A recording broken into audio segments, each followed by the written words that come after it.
ফিনচ্যাট। আমি কৌশিক মিত্র, mutual fund distributor.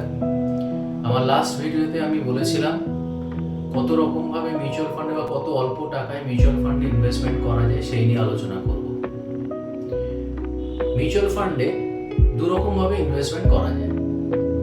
একটা হচ্ছে এককালীন বা লামসাম, আর একটা হয় রেকারিং বা প্রতি মাসে, যেটাকে আমরা খুব পপুলারলি বলে থাকি সিস্টেমেটিক ইনভেস্টমেন্ট প্ল্যান বা এসআইপি। এককালীন বা লামসাম ইনভেস্টমেন্ট মাত্র 500 টাকায় করা যায়, আর এসআইপি কিছু কিছু স্কিমে প্রতি মাসে মাত্র 200 টাকা থেকে করা যায়। এর পরের এপিসোডে আমরা আলোচনা করব মিউচুয়াল ফান্ড কত রকমের হয়। আজকের মতো এইটুকু। ভালো থাকবেন।